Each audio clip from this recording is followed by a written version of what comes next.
اور وہ عورتیں بھی حرام کر دی گئیں جو بیاہی ہوئی ہوں بجز ان کے جو تمہاری ملک میں آ جائیں۔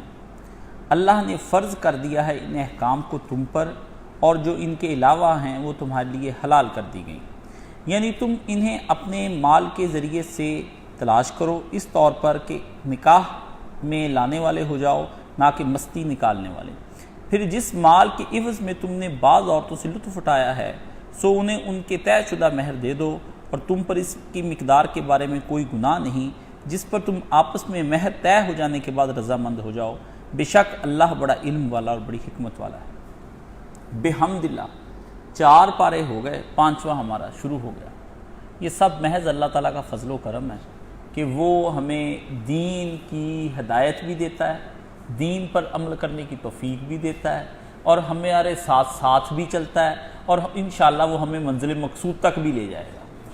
یہ صرف اللہ کی مہربانی۔ ہم میں سے کوئی آدمی ایسا نہیں ہے کہ جو اپنی مرضی سے، اپنی زور اور اپنی قوت اور اپنی طاقت کے ساتھ دین پر عمل کر سکے۔ لا حول ولا قوت الا باللہ۔ نہ جسم میں طاقت ہے، نہ روح کا کوئی ارادہ بن سکتا ہے جب تک میرا اللہ نہ چاہے۔ یہ ایک بات ہے۔ تو الحمدللہ بڑی دیر پہلے ہم نے یہ سفر شروع کیا تھا، 4-5 سال پہلے۔ تو اللہ تعالیٰ کا شکر ہے کہ اللہ تعالیٰ جوں یہ جاتا ہے تو مجھے یوں لگتا ہے کہ میرا بھی موت کا وقت قریب آ رہا ہے۔ میں جب سپارہ ختم ہوتا ہے میں کہتا کاشف جس دن 30 پورے ہو گئے نا تیرے، بس تیرا تو وعدہ اس دن کا ہی ہے۔ تو میں یہ اللہ تعالیٰ سے دعا کرتا ہوں بھی یا اللہ اگر وہ آتی ہے اس دوران تب بھی تیری مرضی اگر پورا کرا دے تو میرے پیچھے ایک صدقہ جاریہ بن جائے گا، میں کچھ چھوڑ جاؤں گا، وہ لوگ سنتے رہیں گے، میری بخشش کا سامان ہو جائے گا۔ تو آپ لوگ بھی جب یہاں پر آتے ہیں تو آپ کے لیے بھی یہی اس میں نصیحت ہے کہ اپنی اولاد کے لیے کچھ نہ کچھ چھوڑ کر جائیں، اپنی اولادوں کے لیے کچھ سامان بنا کر جائیں، یہ چیزیں اپنی اولادوں تک پہنچا کر جائیں۔ گھر میں جا کر کے اپنے بیٹے کو اپنی بیٹی کو پاس بٹھا کے نا روزانہ ترجمہ قرآن مجید کا شروع کرا لیں۔ آہستہ آہستہ جب تک آپ کی موت ہوئی ختم ہو ہی جانا ہے نا، کچھ چھوڑ جائیں گے ان کو پیچھے بچانے۔ تو یہ ہمارا سب کا صدقہ جاریہ اللہ پاک اس کو بنا دے، آپ کا آنا قبول فرما لے، میرا بتانا قبول فرما لے۔ آمین۔ تو یہ اب سورہ نساء آپ کو پتہ ہے پیچھے آیتیں چل رہی تھی، اللہ پاک نے بتایا کہ تم پر تمہاری مائیں حرام کر دیں، بہنیں حرام کر دیں۔ میں نے اس کے پورے فلسفے پر آپ کے اوپر روشنی ڈالی تھی کہ یورپ کے اندر مقدس رشتوں کے ساتھ بھی ہم جو ہے نا نکاح اور ہم بستریاں اور ان کے ساتھ زنا کیے جاتے ہیں۔ تو اللہ پاک نے جس نے ماں حرام کی وہ کیوں حرام کہا کہ تم پہ، حالانکہ ماں تو پہلے سے حرام ہے اور کوئی بھی انسان نہیں کرتا۔ اللہ کو پتا تھا کہ ایسا گندا معاشرہ ہے کہ پیدا ہو جانا یورپ کا کہ جس کے اندر ماں بہن بیٹی کے ساتھ زنا شامل ہو جائیں۔ تو اللہ نے اس کے اندر بتا دیا کہ مومن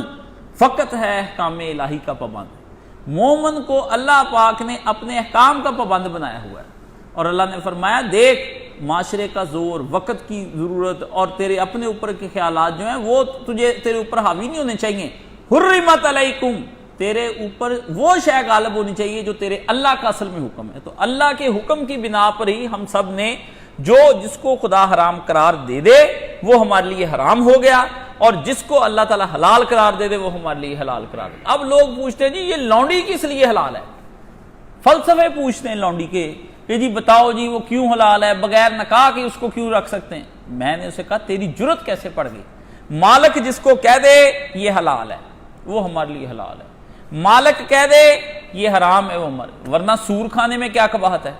ساری دنیا گوشت کھا ہی رہی ہے، ان کو تو کچھ نہیں ہوتا۔ نہیں جی وہ سور کھانے سے کوئی بیماریاں لگتی ہیں، انگریز مر گئے آپ سے زیادہ عمر کے ہیں، بڑے تگڑے ہیں، بڑے فٹ ہیں، بھاگ پھر رہے ہیں، وہ سور ڈیلی کھاتے ہیں۔ اس لیے یہ نہ سمجھیں یہ جتنے آپ کہتے رہیں گے نا اس میں یہ حکمت ہے یہ حکمت، کوئی حکمت نہیں۔ جب اس کو اللہ پاک حرام کہہ دے، اللہ ہم نے حرام کو حرام مان لیا، بندے کو ٹیسٹ ہی کر لے کہ ٹھیک ہے ابھی نہیں، وہ جو درخت جنت میں لگا ہوا تھا وہ کوئی حرام درخت کا کھانے پینے والا نا، اللہ نے کہا وہ جب بالکل جنت کے اندر کوئی حرام شے لگائی ہے اللہ نے، نہیں، اللہ نے وہ رکھا ہوا، کہہ دے آدم تو نے اس کے قریب نہیں جانا، ولا تقرب هذه الشجرہ، تو نے اس میں سے نہیں کھانا، بس ہم نے کہہ دیا ہماری۔ آدم علیہ السلام وہ جو ہے کر بیٹھے سارا کام۔ تو یہ احکامات کے اندر صرف یہ بات بتانی مقصود ہے کہ جس کو اللہ پاک نے حرام کہہ دیا، میں اور آپ نے ذہن نہیں لڑانا، وہاں وہ عالم لڑائے، عالم کا کام ہے، عوام کا کام ہے، حکم پہنچ گیا، آمنا و صدقنا، ایمان لائے اور ہمارے نبی نے جو فرمایا وہ سچ تھا۔ تو یہ بات پہلی میں نے آپ کے ذہن میں بٹھانی ہے تاکہ اگلا مسئلہ جتنا بھی ہے اور پچھلا بھی کلیئر ہو جائے بھی یہ اللہ کے بتائے رشتے ہیں جو حرام۔ اچھا، والمحصنات من النساء، تو اس میں نا عمومی طور پہ محصنات کا ترجمہ کر دیا جاتا ہے کہ وہ جو بیاہی ہوئی عورتیں، نہیں، محصنات ویسے ہی شریف زادی عورت کو کہتے ہیں۔ حسنہ، یہ حسن سے نکلا لفظ، یہ حسن سین والا نہیں ہے، یہ حسن سواد والا ہے۔ تو سواد والا جو حسن ہوتا ہے یہ محفوظ چیز کے بارے میں بولا جاتا ہے، ٹھیک ہے نا۔ یہ ایک آپ نے وردوں کی کتاب ہے، اس کے اندر کتابیں کافی ساری دعائیں لکھی ہوئی ہیں۔ حسن حسین، جو لوگ حسن حسین پڑھتے ہیں اس کو حسن حسین، محفوظ قلعہ، ٹھیک ہے نا۔ تو مجھے یاد ہے جب میں حضرت صاحب کی ایک دفعہ مولانا مرحوم کی ٹانگیں دبا رہا تھا تو مجھے کہتے ہیں میں تینوں دسن لگا ہے محصنات دا مطلب وہ نہیں ہے جڑا مولوی کر دے۔ میں کہا اچھا جی، تو مجھے وہ لفظ پڑھتے ہی نا ان کی یاد آ گئی اسی وقت۔ میں کہا اللہ اکبر، ایک نقطہ استاد نے بتایا تھا اور اس سے پھر میں پڑھتا گیا قرآن مجید جہاں جہاں جائے۔ اللہ نے کہا والمحصنات من النساء، بیاہی ہوئی عورتوں میں جو شریف عورتیں ہوتی ہیں، اللہ نے فرمایا والمحصنات، جنہوں نے اپنی شرم گاہوں کی حفاظت کی ہے، وہ بھی مومن تجھ پر حرام کر دی گئی۔ حضرت عیسیٰ علیہ السلام فرماتے ہیں کہ یعنی نکاح جو ہے نا، اللہ نے فرمایا یہ نہیں کہ ادھر اس کا نکاح ہوا ہے کہ اسی بندے نے دوسری عورت جو ہے نکاح میں لے لی۔ عورتیں پوچھتی ہیں جی ایک مرد کو اگر 4 شادیوں کی اجازت ہے تو عورت کو 4 کی شادی اجازت نہیں۔ یہ میں نے کہا مومنہ کا سوال نہیں ہے،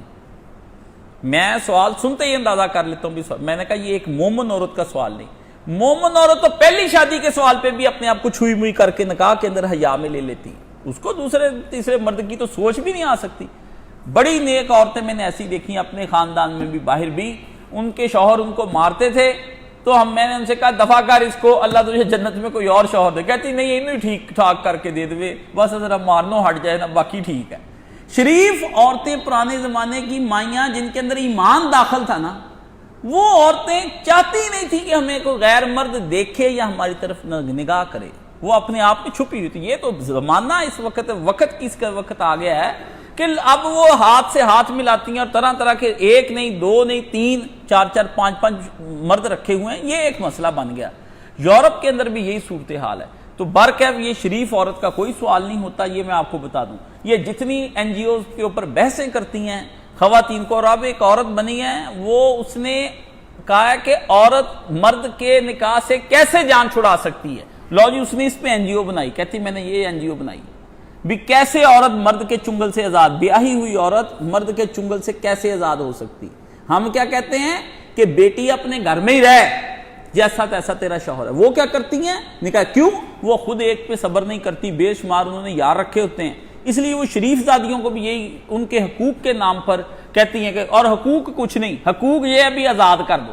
نہ کوئی روٹی پانی کا انتظام، نہ ان کے کھانے پینے کا، نہ رہائشوں کا۔ دارالامان میں روزانہ سپلائی ہوتی ہے بڑے بڑے امیر لوگوں کے لیے، بڑے بڑے سیاست دانوں کے لیے، بڑے بڑے جگیرداروں کے لیے، کچھ بھی نہیں، دارالامان کچھ نہیں بنایا۔ یہ وہ تو انہوں نے ایک زنا خانہ اڈا بنایا ہوا ہے جس کو تک انہوں نے ایک بالکل نہ پروٹیکشن عطا کی ہوئی ہے۔ ابھی ادھر سے اگر عورت جاتی تو کیا ہے، ان کی داستانیں، ان کی رپورٹ جو چشم کشا آتی ہیں وہ آپ کو پڑھنی چاہیے کہ کس طرح سے یہ معاشرے کو غلیظ کرتے ہیں۔ برکیف والمحصنات من النساء، اللہ نے فرمایا وہ عورتیں بھی تم پر حرام کر دی گئیں جو کسی اور کے نکاح میں ہیں۔ مومن کو اس عورت کی طرف نگاہ اٹھا کے نہیں دیکھنی چاہیے جو اس کے مسلمان بھائی کے نکاح میں ہیں۔ اب دیکھ لیں لوگ ایک دوسرے کی بیویوں کو تاڑتے پھرتے ہیں، اس کی بیوی بڑی پیاری ہے، اس کی بڑی اچھی ہے، اور شادی شدہ عورتوں کے ساتھ تعلقات رکھنے کو اب ایک بہت بڑا مارکا سمجھا جاتا ہے۔ اور نوجوان لڑکوں کے اندر، اب سن لیں میں اور تفسیریں کرتا ہوں، میری تفسیریں روایتی شوایتی کوئی نہیں ہے، میں تو بتاتا ہوں قرآن مجید ایک زندہ کتاب ہے اور آپ کے زندہ مسائل کا حل ہے، اور جو آپ کے زندہ مسائل یہاں موجود ہیں۔ اب جتنے بھی کالجز کے لڑکے، یونیورسٹیز کے لڑکے ہیں، اپنے خرچے پورے کرنے کے لیے بیاہی عورتوں کے ساتھ تعلقات رکھ لیتے ہیں تاکہ وہ ان کو پیسے دیتی رہیں اور ان کے ساتھ وہ لطف اندوز بھی ہوتے رہیں، اور عورتیں ان کے ساتھ پھنس گئیں۔ کیوں؟ مرد حضرات جب اپنی بیویوں کے ساتھ اچھا سلوک نہیں کرتے، وہ لڑکیاں، عورتیں، امیر زادیوں نے وہ لڑکے اپنے لیے رکھ لیں۔ مجھے یاد ہے کسی زمانے میں میں اسلام آباد گیا تو وہاں میرے بڑے دوست اکٹھے ہو گئے، سب وہاں پر انہوں نے کہا جی ہم آپ سے آئس کریم کھانا چاہتے ہیں مولوی کے ہاتھ کی۔ میں چلو جی لے جاتا ہوں۔ وہ بیٹھے جہاں ایک پوائنٹ پہ بیٹھے، باتیں ہوئیں تو میں نے ان سے پوچھا بھی یار تو بڑا غریب آدمی ہے تو تیرے خرچے اسلام آباد میں تو کیسے پورے کر لیتا ہے یہاں پر؟ کہتا سلامت رہے آنٹیاں ہیں، تیرے بھائی کا 15-20 ہزار ادھر سے بن جاتا ہے، کوئی 5-10 ہزار ابا جی بھیج دیتے ہیں، گل پوری ہو جاتی ہے۔ سن لیا آپ نے؟ میں نے کہا اچھا، کہتا فون پہ ہی منگا لیتا ہوں، زیادہ لمبی چوڑی باتیں نہیں کرتا۔ یہ حالت ہو گئی آپ کے، یہ وہ بچہ تھا جو دین اسلام پڑھ رہا تھا، اور وہ مجھ سے زیادہ اس کو قرآن بھی یاد تھا اور مجھ سے زیادہ اس کو دعائیں بھی یاد تھیں۔ یہ اس لڑکے کی داستان ہے، مجھ سے زیادہ قرآن بھی یاد تھا اور مجھ سے زیادہ اس کو دعائیں بھی یاد تھیں اور مجھ سے زیادہ مسائل بھی اس کو دین کے پتہ تھے۔ میں نے اس کی حالت سنی تو میں اس قدر غمزدہ ہوا کہ آپ کو مجھے آ کے نیند ہی نہیں آئی کئی دن، اور آج بھی وہ میرے کانوں میں جب آواز گونجتی ہے رات کے کسی پچھلے پہر میں تو میرا دل جو ہے نا لرزنے لگ جاتا ہے کہ یار وہ کدھر گمراہ ہو گیا، اور پھر وہ واپس نہیں آیا۔ مجھے پتہ لگ گیا، میں نے کہا یہ اب غرق ہو جانا ہے، اور سالوں پرانی میں آپ کو بات بتاتا ہوں، وہ لوٹ کے ہی نہیں آیا، وہ وہیں ہو گیا اور ادھر کا ہی ہو گیا، اور سب بدل گیا، وہ وہاں پر کچھ بھی نہیں رہ گیا دین اس کا۔ تو یہ ایک نہیں 20 لڑکے جو ہے نا وہ اسی کام کے اندر ہیں کہ وہ یہ کہتے ہیں کہ ہمیں اب عیسیٰ علیہ السلام نے کہا اپنے ہمسائے کی بیوی پہ بھی نظر نہ رکھ، کیوں؟ وہ تیری ہی بیوی کے اوپر کل کو کی نظر رکھنے والا آ جائے گا۔ عیسیٰ علیہ السلام نے یہاں تک کہا، یعنی اپنی یہ بائبل کے اندر 10 اصولوں میں سے ایک اصول ہے، یہودیوں کے جو 10 احکام ہیں نا، اس کے اندر یہ بھی ہے کہ اپنے ہمسائے کی بیوی کے اوپر نظر نہ رکھ، شادی شدہ عورت کے اوپر نظر نہ رکھ۔ یہ مصیبت بن گئی اور نیک لڑکوں کی نگاہیں خراب ہو گئیں، اور یہ شادی شدہ عورتوں کے لیے بھی یہ لڑکے وبال بن گئے، اور اب یہ عورتیں جب بن ٹھن کے ان کے سامنے جائیں گی حرام ہو جائیں گی۔ یہ اسی طرح اسی آیت کے اندر یہ بات بھی چھپی ہوئی ہے عورت کے لیے بھی کہ اگر مرد کے لیے شادی شدہ عورت حرام ہے تو عورت کے لیے بھی شادی شدہ مرد رکھنا حرام ہے، کسی اور کا، اور شوہر اپنے بھی عورت کے شوہر کے نکاح میں، اور کسی اور عورت کا بھی اپنا شوہر پھنسا رکھا ہے اس نے۔ یہ دونوں اسی کے اندر اللہ پاک نے فرما دیا۔ تو یہ اللہ پاک نے قرآن مجید میں بتایا، یہ فتنہ ہمارے زمانے کا اتنے سے ٹکڑے کے اندر کہ والمحصنات من النساء، لو اتنے فتنے، اتنی گفتگو کے اندر ہی اللہ نے یہ جو شادی شدہ عورتوں کے ساتھ جن کے تعلقات ہو جاتے ہیں وہ ان کے ساتھ خیانت کرتے ہیں، اور قیامت کے دن یہ جس حالت میں اللہ پاک کے سامنے لائے جائیں گے نا، وہ تو کواروں کا تو ایک ہے نا، دیکھیں نا کوارے کی جو سزا قرآن مجید میں اللہ پاک نے زنا کی بتائی ہے، وہ تو بتائی کہ 100 درے اس کو لگے 100 اس کو لگے، دونوں کو ٹھیک ہے۔ یہ جو بیاہے کی اللہ پاک نے سزا بتائی ہے نا کہ شادی شدہ مرد جب زنا کرے گا اس کو سنسار کر دو۔ اللہ نے فرمایا اس کے پاس تو بیوی نہیں تھی، اس عورت کے پاس مرد نہیں تھا، کوارے کے پاس حرامزدگی ہو گئی ان سے، لیکن تمہارے پاس تو سب کچھ موجود تھا، تم کس طرح سے کر سکتے؟ اور غامدی صاحب کو یہ سمجھ ہی نہیں آتی، اس بیچارے کو بھی یہ شادی شدہ کی سنسار والی سزا نہ یہ مانتے ہیں، نہ غامدی کا استاد مانتا ہے، نہ غامدی کے استاد کا استاد مانتا ہے، اور نہ خارجی مانتے ہیں جنہوں نے حضرت علی کے ساتھ جنگ کی تھی نا، جو دین سے نکل کے حضور پاک نے کہا جہاں پانا ان خارجیوں کو قتل کر دینا، وہ بھی نہیں مانتے تھے سنساری کی سزا، اور سرکار نے سنساری کی سزا دلائی ہے۔ عورت حضور پاک کے سامنے شادی شدہ آ گئی، حضور علیہ السلام نے اس نے کہا اللہ کے رسول مجھے پاک کر دے جیسے پاک کرنے کا حق ہے۔ غامدیہ، اللہ کی طرف سے نام بھی اس کا غامدیہ ہی تھا، ہاں جی، وہ غامدیہ آ گئی حضور علیہ السلام کے پاس، ٹھیک ہے نا، تو وہ کہنے لگے، حضور علیہ السلام نے منہ پھیر لیا اس کو، آپ نے 2-4 دفعہ اس نے جب اقرار کیا، اس نے کہا میرا ضمیر چین نہیں لینے دے رہا، مہربانی فرمائے مجھے پاک فرما دے۔ حضور نے کہا چلی جا تو حاملہ ہے؟ اس نے کہا ہاں جی میں حاملہ ہوں۔ فرمایا جب بچہ جنے تب آئی ہو، وہ بچہ جن کے پھر آ گئی، حضور نے تو بھیجی جا کے توبہ کر، نہ ہی میرے پاس بچ جائے اس بات، وہ پھر آ گئی، بچہ جن کے آ گئی، اس کو 1 سال چین ہی نہیں آیا، وہ آ گئی، پھر اس نے کہا حضور بچہ لے آئیں مجھے پاک کر دیں۔ نبی پاک علیہ السلام نے فرمایا چلی جا، جب تک بچے کا تو دودھ نہیں چھڑا لیتی اتنی دیر تک تو نہیں آنا۔ حضور نے پھر موقع اس کو دیا کہ جا کے اللہ سے توبہ کر، میرے پاس تو کیا لینے کے لیے آئی ہے؟ نبی پاک نے پوری کوشش کی، لیکن وہ 2 سال کے بعد جب حضور کے پاس آئی تو بچہ اس کی گود میں تھا، اور وہ بچہ اپنے ہاتھ میں روٹی کا ٹکڑا لے کے چبا رہا تھا۔ روٹی ٹکڑا کھلایا نا، دکھایا اسے نبی پاک کو کہ میں نے دودھ پلا دیا ہے، یہ اب روٹی کھانے والا ہو گیا۔ اس نے پھر کہا حضور میں پاک ہونا چاہتی ہوں۔ 3 سال ایک عورت کا ضمیر مطمئن نہیں ہو سکا، 3 سال تک وہ عورت یہی کہتی رہی حضور مجھے پاک کر دیں۔ آپ علیہ السلام نے اسے کہا اللہ اکبر، فرمایا بچہ اسے لے لو اور غامدیہ کو جو ہے نا سنسار کر دو۔ تو لوگوں نے پھر پتھر اٹھا کرنا غامدیہ کو بہت پتھر مارے، اتنے پتھر مارے کہ وہ مر گئی، اور جب وہ پتھر مار رہے تھے نا تو تو وہ ایک نے اتنی زور سے پتھر مارا کہ اس کا خون کا فوارہ پھوٹا اور ایک صحابی کے اوپر وہ اس کا چھینٹا پڑ گیا. تو صحابی نے کہا ہائے گندی عورت, گندا خون. نبی پاک کو بات پہنچی, آپ علیہ السلام نے سن کر کہا کیا کہا تو نے اس عورت کے بارے میں؟ اس نے کہا جی زانیہ تھی, گندی عورت, گندا خون. گناہ ہو جانا کوئی بڑی بات نہیں, گناہ پر جو توبہ ہو جاتی ہے نا وہ اصل چیز ہوتی ہے. تو نبی کریم صلی اللہ علیہ وسلم نے فرمایا تو نے اس عورت کے بارے میں یہ کہا, تجھے کیا پتا اس نے جو اللہ سے رو رو کر توبہ کی, اس نے ایسی توبہ کی اگر پورے مدینے کے اوپر بانٹ دوں سارا مدینہ ہی بخشیا جائے. 3 سال وہ اللہ سے روتی رہی ہے. اب یار کا بچہ پیٹ میں رکھ کر مجھے ایک بچہ تجھ سے لینا ہے وہ دے دے تاکہ تیری یاد میں ساری زندگی, شوہر کو پتہ ہی نہیں چلتا بھی یار کا بچہ. یہ معاشرے میں ہو رہا ہے اور ہوتا ہے, اور اس کے کیس میرے سامنے آتے ہیں اور عورتیں اقرار کرتے بھی کاش صاحب اب میں کیا کروں, میں نے تو زنا کرا کے بچہ رکھ لیا. اب بتائیں, اب آپ کے اس معاشرے کے مسائل مجھے بتائیں, میرے پاس اس مسئلے کا کیا حل ہے؟ حضور نے تو کہا کہ بچہ اس کا ہے جس کے بستر پر پیدا ہوا ہے, اور جو یہ کہتا ہے نا یہ بچہ میرا دعویٰ کرتا ہے کہ جناب بیوی تو اس کی ہے پر بچہ میرا ہے, زانی کے لیے حضور نے فرمایا پتھر ہے, اس کو پھر پتھروں سے سنسار کر دو کہ یہ اس نے اسلام کے ساتھ. یعنی یہ ایک بات سمجھنے کی. اس طرح ایک صحابی رسول حضرت ماعز السلمی رضی اللہ تعالیٰ عنہ وہ تشریف لے آئے, غامدیہ پہ بھی اللہ کروڑوں رحمتیں فرمائے, وہ بھی آ گئے حضور پاک کو. آ کے انہوں نے کہا اللہ کے رسول میں بیاہ ہوا ہوں, ٹھیک ہے, میں نے زنا کر لیا, مجھے پاک کر دیں. نبی پاک علیہ السلام نے منہ پھیر لیا اس کی طرف سے. اس نے پھر ادھر آ کے بات شروع کر لی, حضور نے ادھر سے بھی 4 دفعہ رسول پاک نے منہ پھیرا, 4 دفعہ اس نے اقرار کیا میں نے زنا کر لیا. حضور علیہ السلام نے فرمایا اس کا منہ سنگوئے اٹھ کے, شراب پی کے تو نہیں آ گیا نشے میں آ کے مجھے یہ کہہ رہا ہے میں زنا کر لیا. تو اس نے آ کے نبی علیہ السلام نے کہا کہ انہوں نے کہا جی نہیں شراب نہیں پی. آپ نے فرمایا جیسے کنویں میں ڈول اتر جاتا ہے اور سرمے دانی میں سرم سلائی, اس طرح زنا ہوا ہے؟ اس نے کہا ہاں جی ایسے ہی ہوا.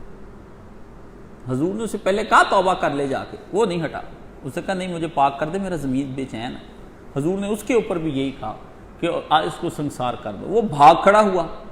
لوگوں نے پکڑ پکڑ کے نا اس کو پھر جو ہے نا مطلب زبردستی پکڑ کے پھر اس کے اوپر پتھر برسائے. تو حضور کو کسی نے آ کے بتایا, آپ نے جب وہ بھاگ رہا تھا تم میں سے کیوں نہیں لوگوں نے رحم کر کے اس کو چھوڑ دیا؟ دنیا اپنے گناہوں پر ہے بڑی نیک وکیل, جسٹیفیکیشن بڑی دیتی ہے بھی میں میری کیا گل ہوئی سی اس وجہ سے میں نے کر لیا. لوگوں کے لیے جج بن جاتی ہے, اپنے گناہ کے لیے وکیل بن جاتی ہے, لوگوں کے گناہ کے لیے جج بن کر فیصلہ کرتے بھی تیرے تو میں مکونا. آپ نے کہا کیوں نہ تم نے اس کو چھوڑ دیا ہیں جب وہ بھاگ رہا تھا. تو لوگوں نے کہا کہ اس کے اوپر بھی وہ اس طرح سے آپ نے اس کو جب وہ شہید ہو گیا تو آپ علیہ السلام نے اس کا بھی یہی فرمایا کہ ماعز نے آج وہ توبہ کی ہے کہ اگر مدینے پہ بانٹ دوں تو سارا مدینہ ہی بخش دیا جائے. اس کے ضمیر نے چین نہیں لینے دیا. اسلام میں اس طرح کے لوگ ہیں. یہاں عدالتوں میں کیا ہوتا ہے, لڑکا زنا کرتا ہے, لڑکی زنا کرتی ہے, وکیل جاتے ہیں اور جا کر وکیل کر کے نا اور حاجی سارے ضمانت دینے کے لیے جاتے ہیں. یعنی ہم گناہوں سے بچانے کے لیے پکڑ میں قانون میں آ جائے تو کیا کرتے ہیں, اور ادھر کیا ہوتا ہے کہ مجرم خود بارگاہ نبوت میں پیش ہو جاتا ہے. یہ تھا رسول پاک صلی اللہ علیہ وسلم کا وہ معاشرہ جس میں نبی گناہ کرنے والے آدمی کے ضمیر کو زندہ کر دیتا تھا. اس کا ضمیر مردہ نہیں ہوتا تھا, وہ گناہ کر کے پچھتاتا تھا کہ یار میں نے گناہ کر کیوں لیا, یہ بوجھ میرے پہ آ کیوں گیا, نافرمانی ہو کیسے گئی. یہ اس طرح کا بندہ نبی پاک تیار کرتے. یہ نہیں کرتے تھے بھی سارے بندے جو ہے نا اپنے حلیے بدل لو تو چلے 2-2 3-3 لا لو تو نمازاں شروع کر لو تو سب بخشا گیا. دل بیدار پیدا کر, اقبال نے کہا, ٹھیک ہے نا. یہ دل بیدار دل پیدا کر, نبی زندہ دل پیدا کرتے تھے. تو یہ اس والمحصنات من النساء,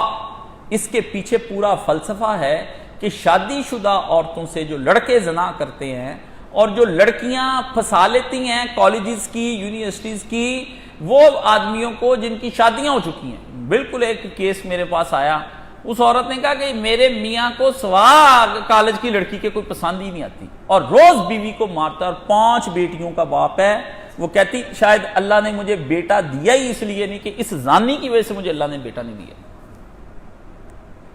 روزانہ وہ ایک نوجوان لڑکی کے ساتھ کوئی نہ کوئی بدکاری کرتا ہے ڈیلی. میں نے اسے کہا یار تو کس کام میں پڑا؟ کہتا یہ اپنا کام کرے، مجھے میرا کام کرتا، خرچہ تو ملتا ہے گھر میں کہ نہیں، خرچے دینے ہیں۔ یہ آگے میں یہ اس لیے بتا رہا ہوں کہ اگلی پوری آیت ہی میری اس بات کے اندر ہے۔ اب کیا کریں؟ اب اللہ کچھ فرما رہا ہے، اب یہ چھپ کر کے ہاں تم پہ نسخ کر دی گئی، تم پہ لونڈیاں، اور تدبر تک کر کے تیرے رب نے یہ آیت اتاری کس لیے اتاری؟ معاشرے کس بنا پر خراب ہو رہے ہیں، کس طرح سے تباہیاں ہو رہی ہیں، عورتیں کیا کر رہی ہیں، بیاہی ہوئی مرد کیا کر رہے ہیں، نوجوان لڑکے بیاہی ہوئی عورتوں کے ساتھ کیا کر رہے ہیں، اور نوجوان لڑکیاں جنہوں نے انکلز پھنسائے ہوئے ہیں وہ کیا کر رہے ہیں؟ وہ کہتے ہیں ہم نے آنٹیاں پھنسائی ہوئی ہیں، نام دیکھ لیں ان کے، آنٹیز اینڈ انکلز۔ چلو ادھر کی لفظ ہے نا یورپ کے، تو ادھر بھی وہاں ڈیڈیز لو، ٹھیک ہے، ڈیڈیز سیکس، یہ یورپ کے اندر ڈیڈی سیکس بہت مشہور ہے کہ وہاں ڈیڈیز جتنے ہیں نا ان کو لڑکیاں پھنساتی ہیں، ان کے ساتھ زنا کرتی ہیں، اور وہاں مومز سیکس جو ہے نا وہاں پہ عام چلتا ہے، اور وہاں کے کالجز یونیورسٹیز کے اندر یہ نارمل ہے، ٹھیک ہے، ٹیچرز کے ساتھ ان کے ساتھ یہ سب وہاں پر چل رہا ہے، اس معاشرے میں یہ ہو رہا ہے، اور ہمارے بچے کے ہم کیا چاہتے ہیں؟ میرے پت کا ویزا لگ جائے تو وہ وہاں پہنچ جائے اس معاشرے کے اندر، ہیں میرا بیٹا اس یونیورسٹی میں پڑھ کر آئے، پڑھ کے بھی کھوتا ہی وہاں سے آتا ہے واپس، اس کو ادھر بہ 10 کی تو پڑھیا سمجھا سانو، وہ کچھ بھی نہیں سمجھا پتا، کہتا میرے خیالات کلیئر نہیں ہیں، میں ابھی آپ کو بتا نہیں سکتا ہوں، ابھی میں کچھ سوچ رہا ہوں، میں کسی نتیجے پہ نہیں پہنچا، تیرے چنڈا پہن والیاں ہوئی ہیں اور کسی گل نہیں ہوتی، نتیجہ تیرا میں کٹنا ہے، باپ نہیں کچھ کر سکتے، اس کو کیا کر سکتے ہیں؟ ہم کس کی تربیت لینے کے لیے بھیجتے ہیں اپنے بچوں کو یورپ میں؟ مجھے یہ بتائیں، دعائیں کراتے، مجھے کل ٹیلی فون آیا کاش صاحب دعا کرنا بیٹا باہر جا رہا ہے پڑھنے واسطے، میں کہا اللہ خیر ہی کرے، تیرا پتر خیر میں چلا جائے تو خیر سے ہی واپس آ جائے، میں تو نہیں دعا کرتا کہ تیرے پتر کو گرین کارڈ ملے یا وہاں، میں ایسی دعا کروں کیوں؟ کفر کے ملک میں رہ کر، دارالکفر میں رہ کر تیرا پتر بچ کے آ جائے گا؟ اب مجھے بتائیں میں کیا دعا کروں اس کے بچے کے لیے؟ مجھے تو پتا ہے کہ بچے اس کے نے کچھ نہیں پڑھنا، کھوتا اس کا لڑکا ہے، وہاں سے جا کے ادھر ادھر کسی یونیورسٹی سے لے آئے گا، ذرا فلوئنٹلی انگریزی بول لے گا، جس کے نتیجے میں وہ یہاں آ جائے گا، کچھ بھی نہیں، کتاب قرآن مجید سامنے رکھ لے، پتر پڑھ کے سنا، چھوڑیں اردو لینگویج کی کتاب سامنے رکھ دیں کہ بیٹا یہ سمجھا دے، وہ سمجھا ہی نہیں پائے گا آپ کو کسی صورت میں۔ کیا ایسے بچوں کے لیے آپ بھی تڑپ رہے ہیں کہ آپ کا بچہ وہاں چلا جائے اس معاشرے، گناہ کے معاشرے میں، اور اب میرا بیٹا یہ ہے اس کا فلسفہ جو اللہ پاک نے اس کے اندر بیان فرمایا۔ تو اللہ پاک فرماتے والمحصنات، وہ جو عورتیں شادی شدہ عورتیں ہیں، مومن کو ان کی طرف بھی نگاہیں نہیں اٹھا کر دیکھنی چاہیے، کجا کواری لڑکیوں کی جانب دیکھتا پھرتا ہے، ایسی عورتیں بھی ادب اور احترام کے لائق ہیں، ٹھیک ہے، اور بالکل نظریں جھکا لیں مومن، اور عورتیں بھی اس طرح شادی شدہ مرد و نگاہ اپنی نیچی کر لے، اس کے دل میں کیوں تڑپ پیدا ہوتی کہ، اور اس طرح کے سوال کرنا بھی 4 شادیاں عورت کو جائز کوئی نہیں، وہ تسلیمہ نسرین کہتی ہے، ہیں جی، وہ تھی نا جس نے گستاخ رسول تسلیمہ نسرین بنگلہ دیش کی، جس کو سلمان رشدی کے بعد اب یورپ نے وہاں رکھا ہوا ہے، اور ان سے دین سیکھتے سکھاتے ہیں لوگ کٹھے ہو کے، لو کنجروں سے اب دین سیکھنا ہے انہوں نے، یہ حال دیکھ لیں ان کا۔ الا ما ملکت ایمانکم، ہاں اللہ نے ان عورتوں کو، شادی شدہ عورتوں کو تم پر حلال کر دیا ہے جو لونڈیاں بن کر جنگ میں تمہارے قبضے میں آ جائیں، وہ اللہ نے تمہارے لیے جائز کی۔ وہ عورتیں جو دشمن کی فوج کے ساتھ آئیں، اس کی مدد کریں مسلمانوں کے خلاف جہاد کرنے پہ، اور ان کو اکساتی، پہلے آتی تھی نا، اب تو کم آتی ہیں عورتیں نا، پہلے وہاں پہ عورتیں ساتھ آتی تھی عربوں کی، آ کے وہ جناب اپنے شوہروں، نحنو بنات الطارق، طارق کہتے ہیں یہ ستارے کو، ہم ہیں وہ جو ستاروں کی بیٹیاں ہیں، ہم ہیں وہ جو کلینوں پر چلنے والیاں ہیں، ہم ہیں جو نرم و نازک اور حسین و جمیل ہیں، جاؤ جنگیں لڑو ان کے ساتھ، ہم اپنے اس کے بعد بازو تمہارے لیے کھول دیں گے۔ یہ رجز پڑے ہیں جب احد کے وقت عورتوں نے رخصت کی ہیں نا، بدر کے وقت، تو یہ اس وقت جو ہے مشرق عورتوں نے رجز پڑے، ترانہ کہ جاؤ جا کے لڑو، پھر ساتھ آتی تھی ان کو مدد کرتی، کھانے پکا کے پہنچاتی، وہ بھی بڑا زور لگاتی ہیں، ادھر سے مسلمان بھی زور۔ تو اللہ نے فرمایا وہ جو پکڑی جائیں نا وار پرزنر، جنگ جیت لینے کے بعد وہ ہاتھے آ جائیں، ان کو پھر لونڈیاں بنایا جاتا تھا، وار پرزنر۔ آپ کو لونڈی کا تصور پتہ نہیں کیا دے دیا انہوں نے، لونڈی کہتے ہی کنیز اس کو ہیں جو لڑکی جنگ میں مسلمانوں کے ہاتھ میں، جنگ یہ نہیں کہ ان کے علاقے پر آپ نے حملہ کیا تو وہاں کی عورتوں کو آپ نے لونڈی غلام بنا لیا، یہ نہیں آپ کر سکتے، یہ نہیں ان کا آپ کا وہ جنگ میں مدد کرنے کے لیے جو آئی ہو نا محاذ پر، اس کو سزا اسلام نے دی ہے کہ تو عورت جو ہے نا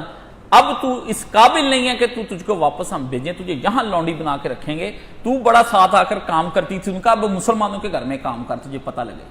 یہ سزا ہے رب کی۔ اب آپ اس کو کہتے ہیں یہ انسانیت سے گرا ہوا ہے بلانا، آپ کو کون حکم دیتا ہے؟ اللہ کہتا ہے کہ میں نے کہہ دی لونڈی بنا دیا، تو کون ہوتا ہے اس کو عزت دینے والا؟ باقی اس کو یہ رسول پاک، اور پھر وہ کیا ہوتا تھا؟ خلیفۃ المسلمین، بادشاہ جو ہمارا مسلمانوں کا خلیفہ ہوتا تھا، وہ ان کو قید کرنے کی بجائے نا، لاک اپ کرنے کی بجائے مسلمان فوجیوں کے اندر بانٹ دیتے تھے کہ اس کو لے جاؤ، اس کو بیوی بھی بنا لو، ٹھیک ہے، اور دوسرا یہ اس سے گھر کا کام لو، کیونکہ ان کے اکٹھے رہنے میں بھی قباحت تھی، بانٹ دیتے تھے کہ ان کے نان نفقے کا بھی فائدہ ہو جاتا تھا کہ ان کو خرچہ ورچہ ملتا رہتا تھا۔ اس کے ساتھ پھر حسن سلوک اسلام نے لونڈیوں غلاموں کا جو بتایا، وہ تو آپ کو پتا ہے کہ اپنے آپ سے بھی بڑھ کر ان کی عزت کرنے کا بتایا، وہ یہ تھا کہ تاکہ ان کے حقوق تلف نہ ہوں ان کو بانٹ دیا جاتا تھا تاکہ وہ اپنے گھروں میں عزت کے ساتھ رہ سکیں۔ اسلام کہتا ہے کہ اب اگر کوئی عورت وہاں سے کنواری تو آ گئی، لیکن اگر کسی عورت کا شوہر ادھر رہ گیا، اس کا شوہر ادھر رہ گیا، وہ بیاہی ہوئی تھی یا جنگ میں مارا گیا، تو جب یہ بانٹیں گے تو پھر وہ بیاہی ہوئی عورت نکاح میں آ جائے گی۔ اسلام نے کہا اس کا پچھلا نکاح منسوخ، اپنے شوہر کے ساتھ ختم، اللہ کی شریعت کہتی ہے اب جس کے پاس آ گئی اس کی ملکیت میں رہے گی، اور وہ اتنی دیر تک ہم بستری میں اس کے ساتھ کر سکتا جب تک اگر وہ حاملہ ہو تو بچہ نہ جان لے۔ یہ بھی شریعت نے کہا کہ اس کا بچہ پیدا ہونے، اس کے احکامات بالکل الگ ہیں، وہ بڑے تفصیلی احکامات ہیں اور بڑے زبردست۔ اس لیے کبھی نہ پریشان ہوا کریں کہ جی کافر کہتے ہیں لونڈیوں کا مسئلہ حل کیوں نہیں ہوا، اور جی ہم نے کیا ہے، امریکہ نے حل کیا ہے، خاک کیا ہے، لونڈیاں غلام ویسے آزاد کر دیے ہیں، ہمیں ویسے پکڑ لیا، معیشت میں پکڑ لیا، ادھر لونڈیاں غلام ہم سارے بنا لے، ٹھیک ہے نا۔ اب کون سی عورت لونڈی نہیں ان کی اور کون ان کا غلام نہیں جس کے اوپر قرضہ نہ ملک کا دینے والا ہو، اس طرح بنا لیے، کان ادھر نہیں ادھر پڑھ لینے، ٹھیک ہے۔ کیسا چکر چلایا ہوا، کوئی ختم نہیں کیا ان کافروں نے، ابھی تک ہمارے قیدی لے جاتے ہیں وہاں پر گوانتا ناموبے کے اندر رکھے ہوئے ہیں، اور عورتوں کو کس طرح عافیہ صدیقی کو وہاں بند کر کے رکھا ہوا ہے، ان کے ہتھے کو چڑھ جائے نا عورت، وہ تو اس کو چھوڑتے کوئی نہیں۔ کافروں کا قانون آج کے دن میں دیکھ لیں 2019 کا ہے، اور کیا بد سلوکی کر رہے ہیں وہ اس لونڈی کے ساتھ، چلو ان کے مطابق وہ لونڈی ہوئی، کیا سلوک کر رہے ہیں۔ اور ہمارا نبی کیا کہہ رہا ہے؟ الصلاۃ الصلاۃ ما ملکت ایمانکم، نماز کا خیال رکھنا، مرنے سے پہلے سرکار کیا فرمایا، نماز کا خیال رکھنا اور لونڈیوں غلاموں کا خیال رکھنا، ان کے ساتھ ظلم نہ کرنا۔ آ جائیں گے ٹھیک ہے وہ بیچارے، دیکھو ایک طرف اتنی سخت سزا کہ ان کو پکڑ کے لے آؤ، اور ان کو دوسری طرف دل بھی نرم کر لیا، بھی ہے تو انسان ہی ہے نا، ظلم نہ کرنا، زیادتیاں نہ کرنا، یہاں تک ہے،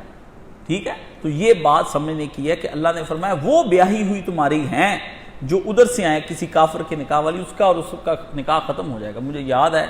ایک دفعہ مولانا صاحب نے پورا اس پہ جمعے کا خطبہ ارشاد فرمایا تھا لونڈیوں اور غلاموں کا، تو میں نے پھر درمیان میں اٹھ کے 2-3 سوال کیے، جمعہ جب ہوا تو میں نے اسی دوران اٹھ کے کھڑے کہ یہ 2 مسئلے اس کے اندر ابھی تک آپ نے کلیئر نہیں کیے، یہ کریں کہ اس عورت کا نکاح رہ جائے گا باقی۔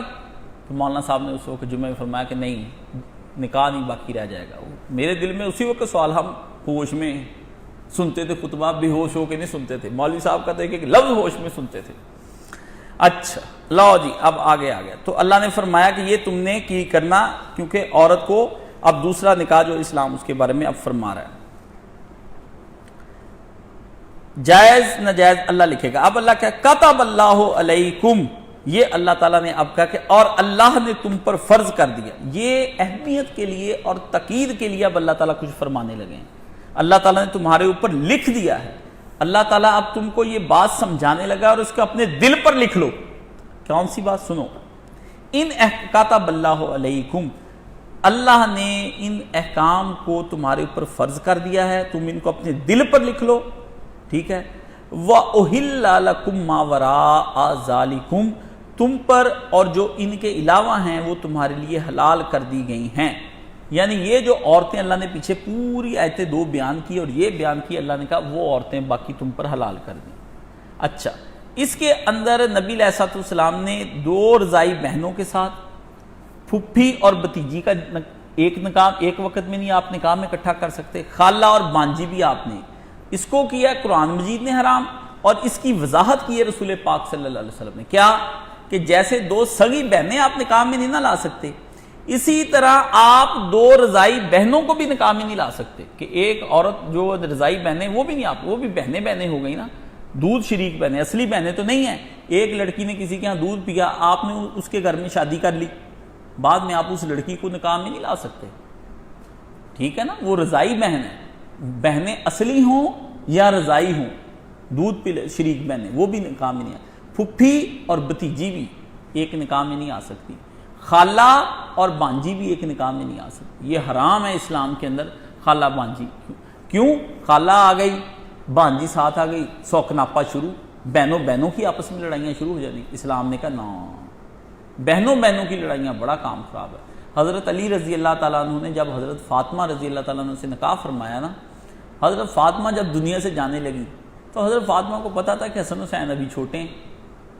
ٹھیک ہے نا، تو انہوں نے حضرت علی کی طرف دیکھا تو حضرت فاطمہ نے کہا کہ آپ میری وفات کے بعد نا امامہ سے شادی کر لیں۔ حضرت امامہ حضرت زینب رضی اللہ تعالیٰ عنہ کی بیٹی تھی، حضرت زینب جو حضرت فاطمہ کی سب سے بڑی بہن تھی نا، رسول پاک کی سب سے بڑی بیٹی، اس کا نام امامہ تھا۔ یہ وہ صحابیہ ہیں حضور پاک علیہ الصلوۃ والسلام کی وہ نواسی ہے جس کو سرکار نے اپنی گود میں اٹھا کر نماز پڑھائی ہے، گود میں اٹھا کر نماز پڑھائی، گودی اٹھایا ہوا تھا اور حضور پاک جماعت کرا رہے تھے، بچے کو گود میں اٹھا کر بھی نماز پڑھائی۔ آپ نہ سمجھیں کہ بچے کو پتہ نہیں لگتا، جب آپ نے مصلی پہ اس کو گودی میں بٹھایا ہونا ہے، اپنی اس گود میں بٹھایا ہونا ہے، ماں نے ابے نے گودی میں اٹھا کے، تو وہ فیڈ ہو رہا ہے اس کے اندر، کمپیوٹر کے اندر فیڈ ہو رہا ہے کہ میرا ابا اللہ کی عبادت کرنے والا ہے، میری امی اللہ کی عبادت کرنے والی ہے، میرا ابا امی دونوں اللہ کے بندے بندیاں ہیں، اس کو بھی مصلی کی عادت پڑے گی۔ بچوں کو اتار کے نہ پھینکا کریں، پیمپر لگائیں، مسجد میں لے کر آئیں، تمیز بھی ہوتی نا، گدی تو نہ بن کے آنا، کھوتا دماغ تو نہیں لاتے، مسجد میں لانا ہے پیمپر لگا کے لائیں، بچے کے ساتھ ایک ایسا کھلونا لے کر آئیں جو شور نہ پیدا کرتا ہو، بچے کے لیے اپنی جو ہے اپنا بیگ ہے، باپ کی پاکٹ ہے، اس کے اندر چاکلیٹ بنٹیز کوئی چیزیں ہونی چاہیے تاکہ وہ روئے تو آپ اس کو کوئی چیز کھلا سکیں۔ بچے کو بہلانے کا فن آپ کو آنا چاہیے، جب آپ گھر میں بچے کو بہلانے کے عادی ہو جائیں گے تو بچہ یہاں بھی بہل جائے گا۔ مسجد میں لانے کے آداب ہیں، حضرت فاطمہ اور امام حسن حسین اگر مسجد میں آتے تھے تو بی بی فاطمہ نے ان کی اتنی ٹریننگ کی تھی، نانا ابو کو تنگ نہیں کرتے زیادہ جا کے، ٹھیک ہے،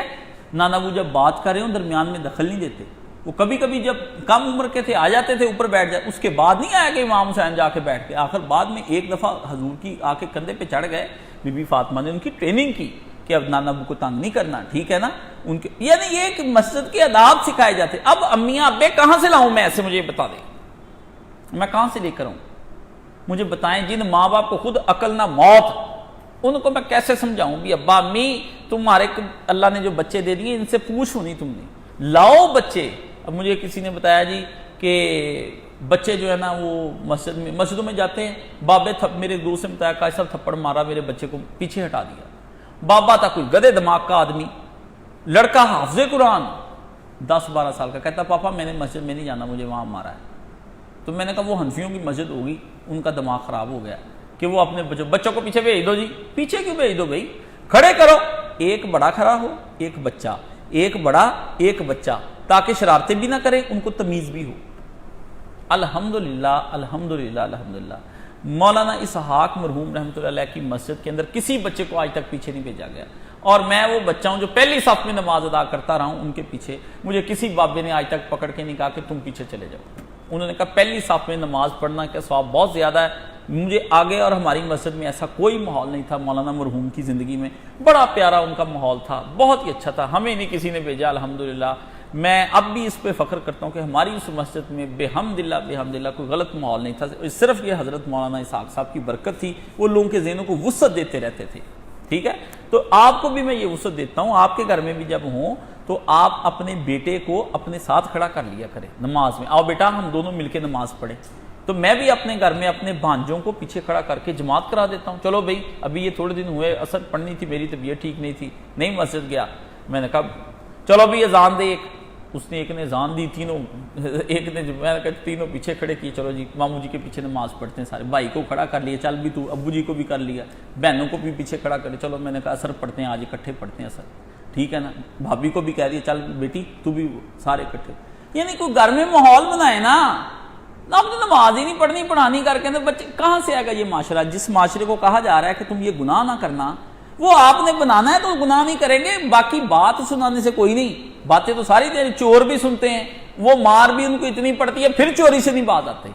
ڈاکو نہیں ہٹتے بار بار، کیوں؟ سنانے سے نہیں، ماحول بنانے سے کوئی آدمی ہٹتا ہے۔ تو یہ یہاں پر اللہ تعالیٰ نے فرمایا وہ تمہارے لیے حلال کر دی، تو پھپھی بھتیجی نہیں رکھ سکتے، سکناپا شروع ہو جائے گا، ٹھیک ہے نا، وہ لڑائی ہو جائے گی، پھپھی کہے گی آ کے بھائی کو، بھائی جان آپ کی بیٹی میرا جینا حرام کر دی۔ تو حضرت امامہ رضی اللہ تعالیٰ عنہ کو کے بارے میں حضرت علی کو وصیت کی کہ میری وفات کے بعد آپ امامہ سے شادی ضرور کر لیں۔ تو حضرت علی رضی اللہ تعالیٰ عنہ نے پھر حضرت امامہ سے حضرت فاطمہ کی وفات کے بعد شادی کی، ٹھیک ہے، کیونکہ شیعوں میں سے ایک دو کہتے ہیں کہ پھپھی بھتیجی اور یہ جو ہے نا بانجی اور یہ ایک نکاح میں آ سکتی ہیں، مطلب کوئی ایک آدھ فقیہ کی رائے ان کی اس طرح کی باتیں کرتے، اس لیے میں نے ان کو تسلی کے لیے بتا دیا بھی اگر ایسی بات ہوتی تو حضرت فاطمہ زندگی میں ہی حضرت امامہ کو لے آتی، سمجھ گئے نا، ہٹتے ہیں نہیں، پھر مجھ سے کھری کھری سنتے ہیں، پھر ٹھیک ہو جاتے ہیں۔ تو یہ باتیں میں نے اس لیے بتا دی ان کے لیے، ٹھیک ہے۔